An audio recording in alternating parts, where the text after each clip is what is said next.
سند یہی ہے کہ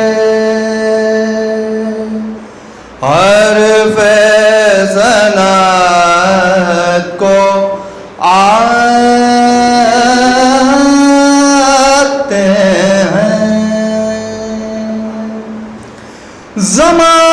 زمانے بھر کی بلاؤں کے رد کو آتے ہیں یہ کیسا باب حوائج ہے حضرت عباس اسے پکارا تو 14 مدد کو آتے ہیں سند یہی ہے کہ میں ہوں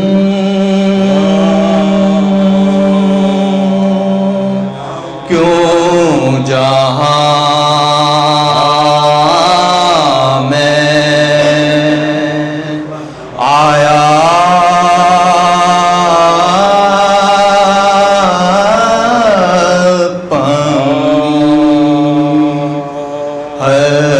حیرت میں ہوں کیوں جہاں میں آیا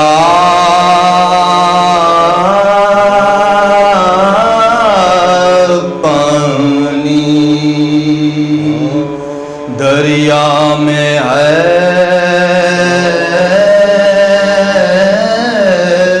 کس لیے سمایا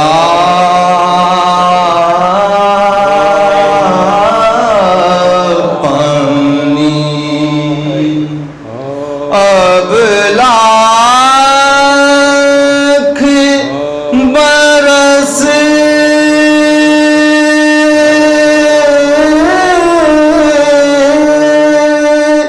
یہ اب سے کیا اب لاکھ برس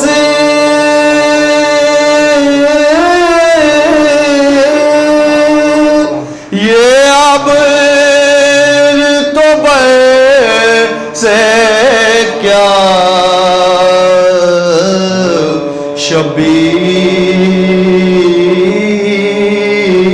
شبیر نے مرد دم نہ پایا پانی حیرت میں ہوں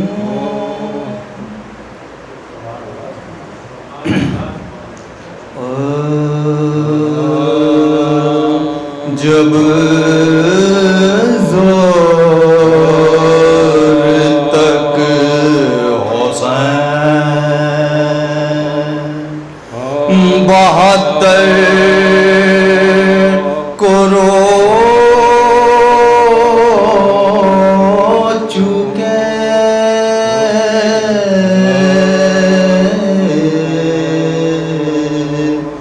جب زور تک حسین 72 کو رو چکے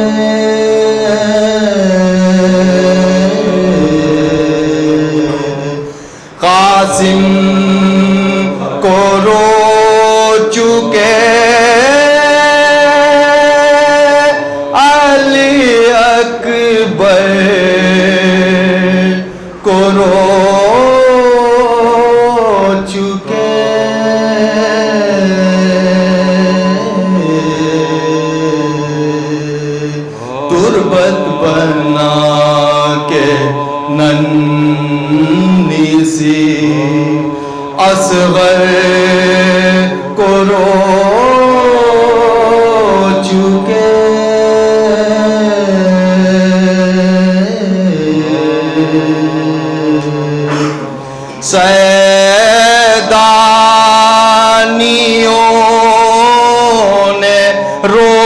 کہا شور و شین سے لو اب زمانہ ہوتا ہے خالی حسین سے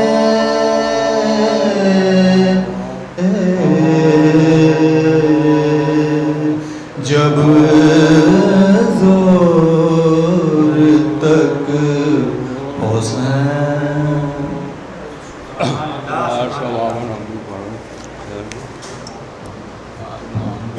نعرہ صلوات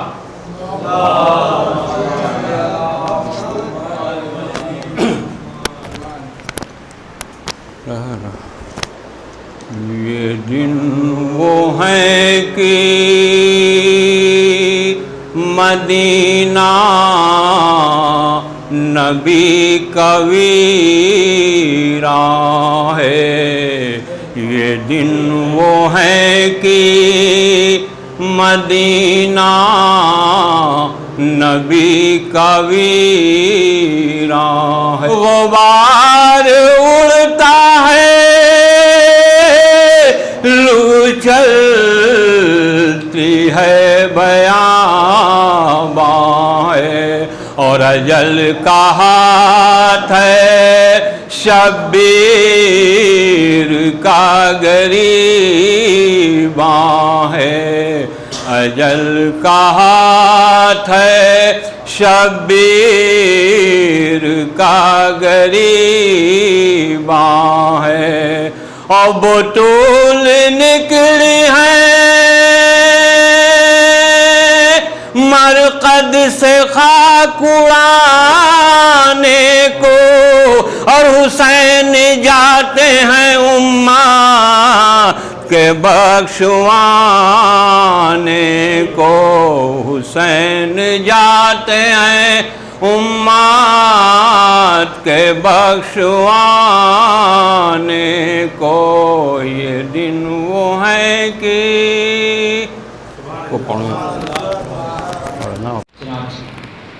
جناب حیدر صاحب کو آپ سماعت فرما رہے تھے. اس کے بعد بغیر کسی تمہید کے میں حرف التماس پیش کر رہا ہوں ذاکر علی عبید علی جناب مولانا حیدر علی تابش صاحب کی خدمت میں کہ تشریف لے آئیں اور اپنی خطابت سے سامعین کے قلوب کو منور فرمائیں بآواز بلند نعرہ صلوات.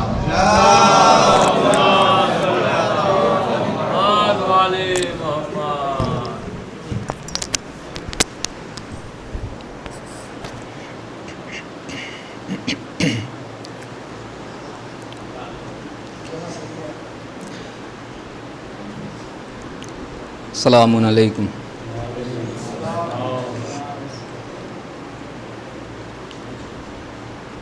لا حول ولا قوة الا باللہ العلی العظیم. من الشیطان الرجیم. بسم اللہ الرحمن الرحیم.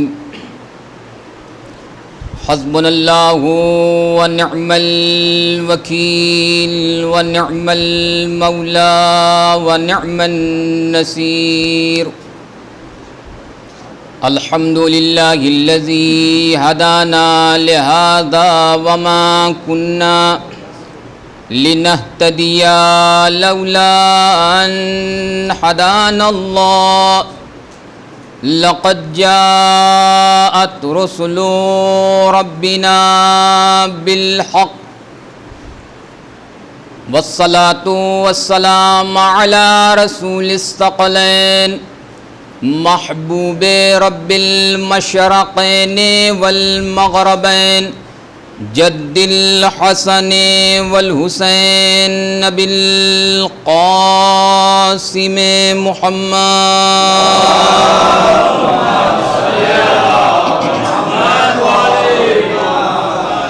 اما بعد فقد قال اللہ تبارک و تعالی فی القرآن المجید وهو اصدق الصادقین وقولہ الحق بسم اللہ الرحمن الرحیم تبارک الذی بیدہ الملک وهو على كل شيء قدير الذي خلق الموت والحياة ليبلوكم أيكم أحسن عملا.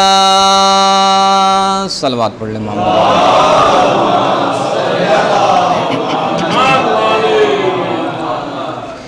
بہت ہی معزز سامعین ذوی الاحترام، علماء ذوی القدر اور محترم اور معزز سماعتیں، آپ کے دماغوں میں یہ بات کہیں نہ کہیں اٹھ رہی ہوگی کہ مولانا نے موت کی آیت کو عنوان سخن کے قرار دیا. آپ یقین جانیں کہ یہ جو ایام ہیں یہ بہت ہی قیامت کے ایام ہیں، اور کربلا اگر جملہ آپ کے پاکیزہ سماعتوں تک پہنچ جائے، کربلا نام ہی ہے زندگی کے اوپر موت کے فتح پا لینے کا. کربلا نام ہے خنجروں کے اوپر، شمشیروں کے اوپر، گردنوں کے فتح یاب ہو جانے کا. ہماری زندگی کی زاویے کے اوپر ہے ہم زندگی کس طریقے سے جی رہے ہیں، ہماری زندگی کس راستے کے اوپر چل رہی ہے، یہ کون بتائے گا. اس کا بہترین نمونہ عمل کربلا ہے. اگر ہمیں اپنی زندگی کو راہ مستقیم پر لے کے آنا ہے اور زندگی کو ایک بہترین زندگی بنانا ہے تو پھر اس کے لیے آپ کو کربلا سمجھنا پڑے گا. ایک صلوات پڑھیں محمد و آل محمد پر. آپ حضرات سے التماس ہے کہ آگے آ جائیے.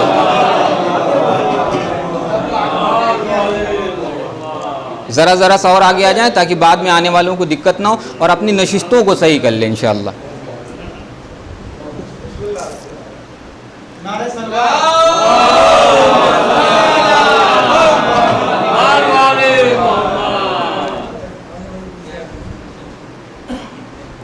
انتیسویں پارے سورہ ملک کی ابتدائی چند آیات کو عنوان سخن قرار دیا گیا کہ جس میں اللہ رب العزت، میں بہت زیادہ پھیلا کے گفتگو کو نہیں پیش کروں گا آپ کے سامنے. اللہ فرماتا ہے کہ تبارک الذی بیدہ الملک، بابرکت ہے وہ ذات کی جس کے قبضہ قدرت میں ملک ہے، وہو علی کل شیء قدیر، اور وہ ہر شے کے اوپر قادر ہے. میں اپنے نوجوان دوستوں سے سوال کروں اگر کہ ملک کسے کہتے ہیں، ملک کی تعریف کیا ہے، ملک کی ڈیفینیشن کیا ہے، ملک کی وضاحت کیا ہے، ملک کسے کہا جاتا ہے، تو آپ کہیں گے مولانا ملک کہتے ہیں دیش کو، ملک کہتے ہیں کنٹری کو. تو آیا خدائے وحدہ لا شریک اپنے کتاب میں یہی کہنا چاہتا ہے کہ تبارک الذی بیدہ الملک، بابرکت وہ ذات کی جس کے قبضہ قدرت میں ہندوستان ہے، بابرکت وہ ذات کی جس کے قبضہ قدرت میں پاکستان ہے، بابرکت وہ ذات کی جس کے قبضہ قدرت میں افغانستان ہے، بابرکت وہ ذات کی جس کے قبضہ قدرت میں ایران ہے. کیا خدا یہی کہنا چاہتا ہے؟ نہیں. جب آپ لغت میں جا کے دیکھیں گے ملک کے معنی جو آپ نے بتایا، جو میں نے بتایا، ملک کے معنی دیش اور کنٹری ہی کے ہیں. ڈکشنری میں جا کے دیکھیں گے معنی یہی ملے گا. مگر جب خدائے وحدہ لا شریک قرآن میں لفظ ملک کا استعمال کرتا ہے تو پھر کنٹری کے لیے نہیں ہوتا، پھر دیش کے لیے نہیں ہوتا ہے، بلکہ خدائے وحدہ لا شریک نے روز ازل سے لے کر جتنی شے پیدا کی ہے اور روز ابد تک جو کچھ پیدا کرتا رہے گا سب ملک کے اندر آتی رہیں گی. تمام کی تمام شے ملک کے اندر آئے گی. وَهُوَ عَلَى كُلِّ شَيْءٍ قدیر، اور وہ ہر شے کے اوپر قادر ہے. دیکھیے خدائے وحدہ لا شریک اپنے پاور کو بتا رہا ہے، اپنے اختیار کو بتا رہا ہے، اپنے اقتدار کو بتا رہا ہے. وَهُوَ عَلَى كُلِّ شَيْءٍ قدیر، اور وہ ہر شے کے اوپر قادر ہے. ایک شخص امام جعفر صادق علیہ السلام کے پاس آیا اور آنے کے بعد عرض کرتا ہے کہ مولا آپ نے یہ کہا کہ وہ وَهُوَ عَلَى كُلِّ شَيْءٍ قدیر ہے، میں آپ کے خدا کو نہیں تسلیم کرتا، میں آپ کے خدا کو نہیں مانتا. تو مولا نے کہا پھر میں کیا کروں؟ کہا ماننا چاہتا ہوں. تو مولا نے کہا کیسے مانو گے؟ مثلا اس نے شیروانی سے ایک انڈا نکالا اور نکالنے کے بعد کہا سرکار ایسا ہے کہ اپنے خدا سے کہیے کہ وہ اس کائنات کو, اس دنیا کو,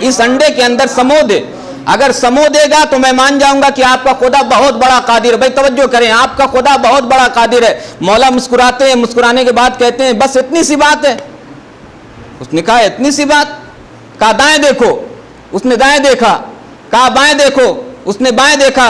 کہا سامنے دیکھو. اس نے سامنے دیکھا. کہا پیچھے دیکھو. اس نے پیچھے دیکھا. کہا اوپر دیکھو. اس نے اوپر دیکھا. کہا نیچے دیکھو. اس نے نیچے دیکھا. کہا جاؤ, تمہارے سوال کا جواب ہو گیا. بات پہنچے نہ پہنچے میں آپ کی سماعتوں کا ذمہ دار نہیں ہوں, اپنے پڑھنے کا ذمہ دار ہوں. مولا نے کہا کہ جاؤ, تمہارے سوال کا جواب ہو گیا. اس نے ہاتھوں کو جوڑا, جوڑنے کے بعد کہا سرکار کچھ بھی نہیں سمجھ میں آیا, ذرا سی وضاحت کریں, تشریح کر دیں, کچھ پھیلا کے بیان کر دیں. اب جو لوگ سائنس کی دنیا میں ہیں, جنہوں نے سائنس پڑھا ہوا ہے, ہم تو ٹھہرے مولوی صاحب, رات میں سوتے ہیں تو اردو, صبح اٹھتے ہیں تو فارسی, وہی فالا وہی فالا وہی فالا, اس کے آگے نکل ہی نہیں پائے ہم. تو ہمیں کیا پتا کہ سائنس کس چیز کا نام ہے. اب جو لوگ سائنس پڑھے ہوئے ہیں, جو اسٹوڈنٹ ہیں کالج کے, یونیورسٹیز کے, اسکولوں کے, وہ بتائیں گے. سائنس کہتی ہے کہ انسان پورے آنکھ کے ڈھیلے سے نہیں دیکھتا ہے, یعنی مکمل آنکھ سے نہیں دیکھتا. اس آنکھ کے درمیان میں اللہ رب العزت نے ایک پوائنٹ رکھا ہے, ایک نقطہ رکھا ہے. اس نقطے کے ذریعے سے روشنی اخذ ہوتی ہے, انسان تمام مناظر کو دیکھتا ہے. مولا نے کہا کہ میرا خدا تو اتنا بڑا قادر ہے, میں توجہ چاہ رہا ہوں, میرا خدا تو اتنا بڑا قادر ہے, اتنا بڑا قادر ہے, اتنا بڑا قادر ہے کہ وہ ایک پوری کائنات کو ایک نقطے کے اندر سمونے کی طاقت رکھتا ہے. اس نے کہا مولا کیسے؟ کہا جب تم نے دائیں دیکھا تو تمام مناظر تمہارے آنکھوں کے اندر, جب تم نے بائیں دیکھا تمام مناظر تمہارے آنکھوں کے اندر, جب تم نے سامنے دیکھا تمام مناظر تمہارے آنکھوں کے اندر, جب تم نے پیچھے دیکھا تمام مناظر تمہارے آنکھوں کے اندر, جب تم نے اوپر دیکھا تمام مناظر تمہارے آنکھوں کے اندر, جب تم نے نیچے دیکھا تمام مناظر تمہارے آنکھوں کے اندر. میرا خدا اتنا بڑا قادر ہے کہ ایک نقطے کے اندر کائنات کو سمونے کی پاور رکھتا ہے. ایک نقطے کے اندر اتنا سب کچھ بیان کرنے کے بعد پھر خدا وحدہ شریک جو ہے وہ اصل مطلب کی طرف آیا, اور اللہ فرماتا ہے کہ الذی خلق الموت والحیات, اور اسی نے موت کو خلق کیا ہے اور اسی نے حیات کو خلق کیا ہے. اتنے لوگ بیٹھے ہوئے ہیں, دیکھیے اگر سننے والے اچھے ہوں تو مجمع کم ہو تو بھی چلتا ہے, اور نہ سننے والے ٹھاٹے مارتا ہوا سمندر ہو اور نہ ہی سننے پہ آمادہ ہو تو پھر بڑا سا بڑا خطیب ہو وہ پڑھ نہیں سکتا. سرکار ختمی مرتبت سے بڑا خطیب کوئی گزرا ہے؟ اور سرکار ختمی مرتبت کو تاریخ کا سب سے بڑا اجتماع بھی ملا, اور وہ بھی ادھر ادھر کے نہیں, حج کیے ہوئے حاجی. سرکار ختمی مرتبت نے جب یہ میدان غدیر خم کے بعد یہ تمام کے تمام لوگ واپس چلے گئے, اور سرکار نے بعد میں پوچھا کہ بھائی کچھ یاد ہے؟ کہ یا رسول اللہ پبلک بہت تھی, بہت بھیڑ ہو رہی تھی, کچھ سمجھ میں نہیں آ رہا تھا کہ آپ نے کیا کہا تھا. سرکار نے کہا اچھا چلو ٹھیک ہے, بھیڑ بہت تھی, پبلک بہت تھی, کم سے کم سنے نہیں ہوگے تو دکھائی تو دیا ہوگا. کہا یا رسول اللہ دکھائی بھی نہیں دیا تھا تو پھر ایسے مجمع سے کیا فائدہ کہ جو نہ سنے اور نہ دیکھے. اور کربلا میں کل 72 تھے, جب امام حسین بلاتے تھے تب لبیک کیا حسین کہتے تھے, تب لبیک کیا حسین کہتے تھے. تو مجمع کے اوپر نہ جائیے, مجمع بہت ہے الحمدللہ. میں ایک سوال اگر آپ سے کروں کہ بھائی آپ یہ بتائیے کہ موت زیادہ عزیز ہے کہ زندگی زیادہ عزیز ہے, تو آپ میں سے ہر انسان کہے گا مولانا مرنا ہم نہیں چاہتے, ہر انسان زندگی چاہتا ہے, ہر انسان جو ہے حیات چاہتا ہے. تو کل ملا کے اتنا پتہ چلا کہ زندگی ہر انسان کو عزیز ہے, مرنا کوئی نہیں چاہتا. بھائی توجہ کریں, مرنا کوئی نہیں چاہتا, مگر یہ بھی حقیقت ہے اور فیکٹ ہے کہ مرنا ہر ایک کو ہے, مر کے اللہ کی بارگاہ میں جانا ہر ایک کو ہے. ہمارے یہاں ہمارے دماغوں میں, ہمارے سینس میں, ہمارے مغز میں, ہمارے مائنڈ میں, ہمارے احساسات میں, ہمارے جذبات میں یہ بات پیوستہ ہو گئی ہے کہ زندگی زیادہ بہتر ہے, موت زیادہ بہتر نہیں ہے. اب آپ یقین جانیں 10 سے 12 گھنٹے بہترین خطیب بولنے والا نثر کی دنیا میں بولتا رہے, اور یہ 4 مصرے جو میں آپ کے سامنے بیان کرنے جاتا ہوں یہ فلسفہ موت و حیات کو پورے طریقے سے بالکل واضح کر کے رکھ دیں گے. یہ 4 مصرے جو آپ کے سامنے عرض کر رہا ہوں میں, ہمارے دماغ کے اندر کیا فیڈ ہے کہ زندگی زیادہ بہتر ہے، مگر میں آپ سے کہہ رہا ہوں کہ موت زیادہ بہتر ہے، اور اب میں آپ کو منصف بنا رہا ہوں، جج بنا رہا ہوں، بغیر کسی ڈگری کے آپ جج بن جائیے اور آپ خود انصاف کریے گا کہ زندگی زیادہ بہتر ہے کہ موت زیادہ بہتر ہے۔ اب شعر پڑھ رہا ہوں میں آپ کے سامنے، زندگی نے لباس چھین لیا، پوری توجہ چاہ رہا ہوں، زندگی نے لباس چھین لیا، موت نے کم سے کم کفن تو دیا۔ اب آپ خود جج کریں گے کہ زندگی زیادہ بہتر ہے کہ موت زیادہ بہتر ہے۔ ابھی تک ہم یہ سمجھتے رہے کہ زندگی زیادہ بہتر ہے، مگر اب اس کے بعد آپ کو یہ جج کرنا پڑے گا کہ زندگی زیادہ بہتر نہیں ہے، موت زیادہ بہتر ہے۔ زندگی نے لباس چھین لیا، موت نے کم سے کم کفن تو دیا، زندگی در بدر پھراتی رہی، زندگی در بدر پھراتی رہی، موت نے مستقل وطن تو دیا، زندگی در بدر پھراتی رہی، موت نے مستقل وطن تو دیا۔ ایک صلوات پڑھے محمد و آل محمد پر۔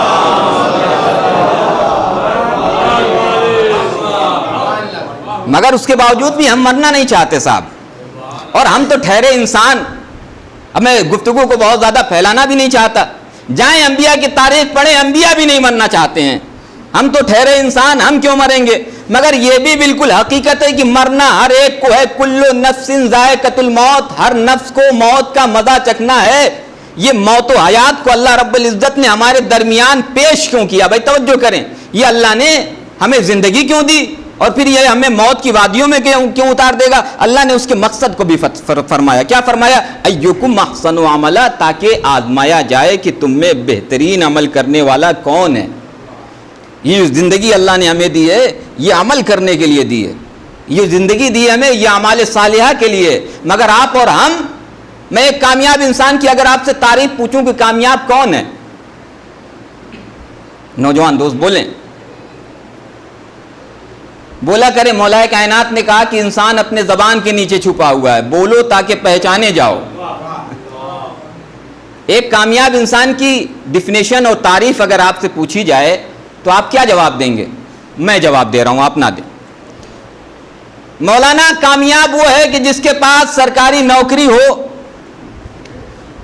کامیاب وہ ہے کہ جس کے دروازے کے سامنے فارچونر گاڑیاں کھڑی ہوں، کامیاب وہ ہے کہ جس کے ہر شہر میں ایک دو جو ہے وہ بنگلے اور گھر بنے ہوں، بڑی بڑی زمینیں ہوں، ویل ایجوکیٹڈ ہوں، بچے بالکل طریقے سے سکسیس ہو گئے ہوں اپنی زندگی میں۔ یہ تمام کے تمام داستانیں آپ مجھے گنائیں گے اور میں بھی آپ کو گنا سکتا ہوں۔ ہزار چیزیں ایسی ہیں کہ جس کو آپ ڈیفینیشن کہہ سکتے ہیں کامیاب ہونے کی۔ مگر آپ یقین کریں کہ جائیں قرآن پڑھیں، آپ انبیاء کے اقوال کو پڑھیں، ائمہ کے اقوال کو پڑھیں، کہیں قرآن نے یہ نہیں کہا کہ کامیاب وہ ہے کہ جو سرکاری نوکری پا جائے، کہیں قرآن نے یہ نہیں کہا کہ جو زیادہ سے زیادہ زمین خرید لے وہ کامیاب ہے، جو زیادہ سے زیادہ درہم و دینار کو جمع کر لے وہ کامیاب ہے، جو ویل ایجوکیٹڈ ہو جائے وہ کامیاب ہے، جو تعلیم یافتہ ہو جائے وہ کامیاب ہے، جو زیادہ سے زیادہ اولاد پیدا کر لے وہ کامیاب ہے، جو زیادہ سے زیادہ بنگلے بنا لے وہ کامیاب ہے۔ کہیں قرآن اور ائمہ اور امام نے کہیں نہیں کہا ہے، بلکہ قرآن کہتا ہے۔ قرآن سے پوچھتے ہیں آئیے کہ کامیاب کون ہے؟ قرآن تو ہی بتا کہ کامیاب کون ہے؟ تو قرآن مسکرا کے جواب دے گا، بھائی کامیاب کون ہے؟ 30ویں پارے میں اللہ رب العزت نے فرمایا، بسم اللہ الرحمن الرحیم، قد افلح من دکھا، کامیاب وہ ہے کہ جس نے اپنے نفس کو پاکیزہ رکھا، جس نے اپنے نفس کو پاکیزہ رکھا وہ کامیاب ہے۔ ایکم احسن عملا، تم میں آزمایا جائے گا کہ بہترین عمل کرنے والا کون ہے۔ خدا وحدہ لا شریک اسی قرآن میں کہہ رہا ہے، فمن یعمل مثقال ذرۃ خیرا یرہ ومن یعمل مثقال ذرۃ شرا یرہ۔ اگر ذرہ برابر بھی نیکی کر کے روز قیامت اللہ کی بارگاہ میں جاؤ گے تو اس کا بے حساب ہوگا، اور اگر ذرہ برابر برائی کر کے جاؤ گے تو اس کا بھی حساب ہوگا۔ ایک ایک لمحے کا حساب، ایک ایک ساتھ کا حساب، ایک ایک منٹ کا حساب، ایک ایک سیکنڈ کا حساب۔ مگر یہ انسان تو خواب خرگوش میں ہے، یہ انسان تو غفلت کی زندگی جی رہا ہے۔ میں بحیثیت جوان آپ کے سامنے عرض کروں کہ مجھے ایسا لگتا ہے جوان کی میں جو ہے وہ تخیل پڑھ رہا ہوں، یعنی جوان کون ہے۔ مجھے بحیثیت جوان یہ لگتا ہے کہ میں نہیں مروں گا۔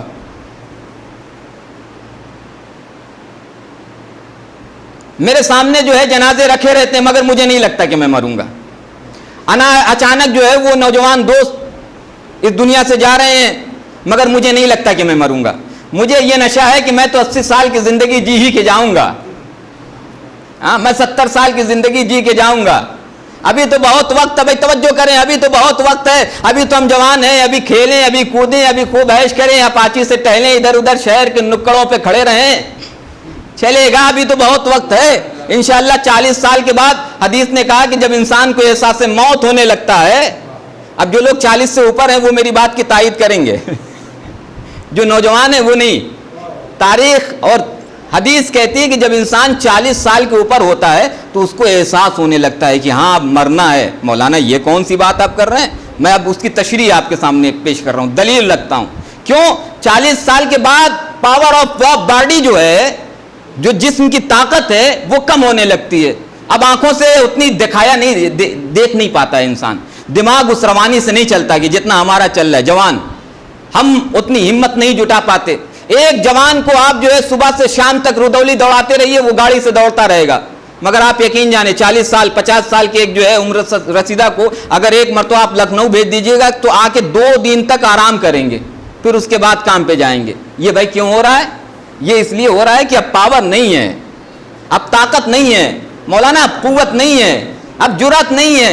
بھائی یہ کیا ہے؟ یہ اس لیے ہے کہ اب انہیں احساس موت ہونے لگا ہے۔ مگر میں آپ کے سامنے عرض کروں یہ بات، زندگی اور موت و حیات کا جو فلسفہ ہے اگر بالکل کلیئر کر کے آپ کے سامنے اپنے دماغ سے اور اپنے سمجھ سے میں آپ کے سامنے عرض کروں کہ موت اور زندگی کیا ہے، تو پڑھتے رہیے رات دن، موت اور زندگی کو پڑھا نہیں جا سکتا، مگر میں ایک لفظ میں اگر موت و حیات کو آپ کے سامنے عرض کر سکوں تو بس اتنا سمجھ لیجئے کہ زندگی وہ ہے کہ جو بس چل رہی ہے۔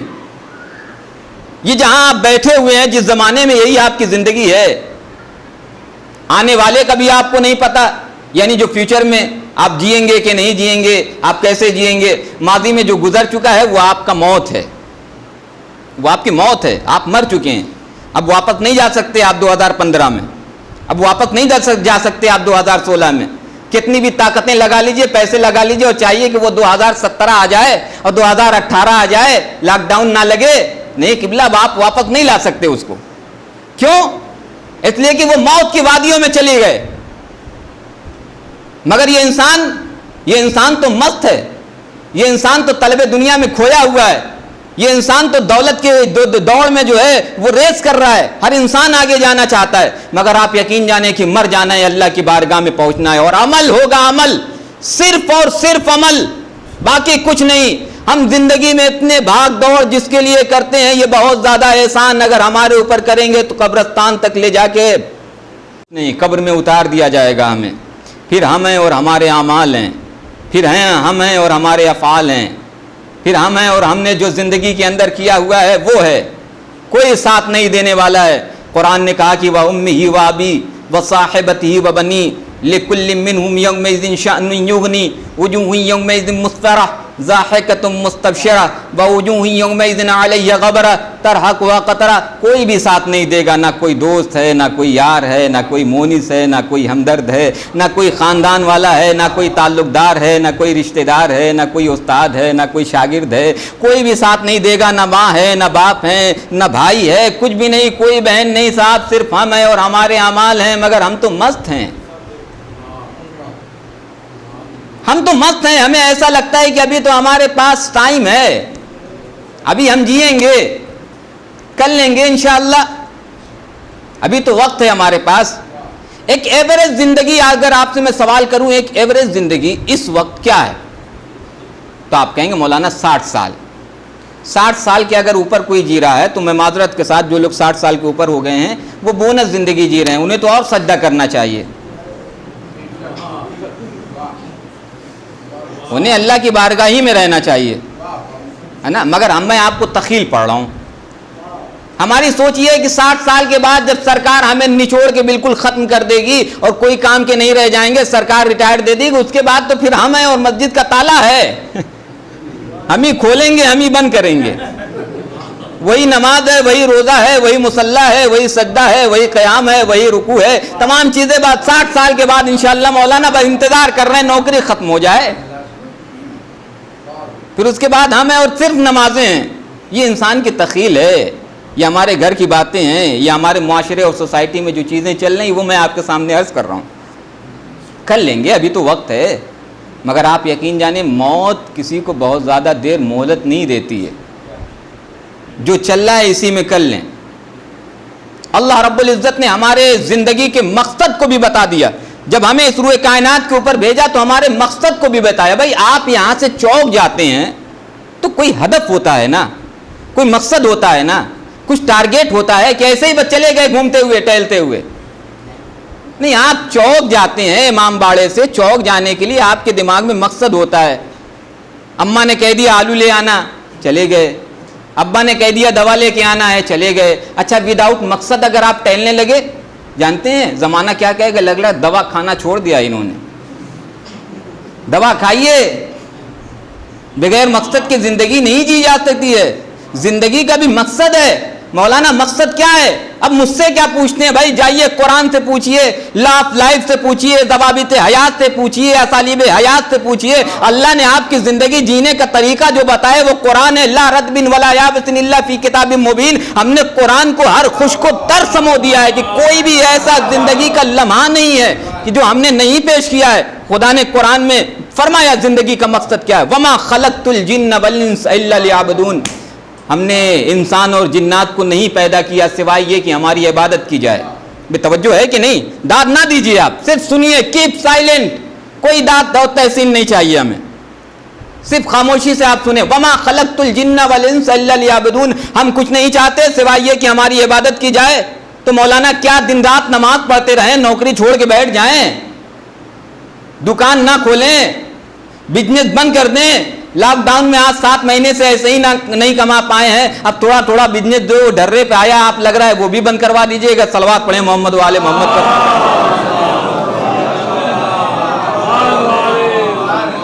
میں آپ سے یہ تھوڑے کہہ رہا ہوں کہ آپ دکانیں بند کر دیں، بزنس سے ہاتھ اٹھا لیں، اب کچھ نہیں کرنا ہے، نہیں، بلکہ زندگی کے مقصد کو سمجھیں۔ اللہ رب العزت نے ہمیں گھنٹے کتنے دیے؟ بھائی بہت کلیئر، بہت اب ایسی آسان گفتگو کروں گا کہ بچوں تک بات پہنچ جائے۔ زندگی میں اللہ رب العزت نے ہمیں گھنٹے کتنے دیے ہیں؟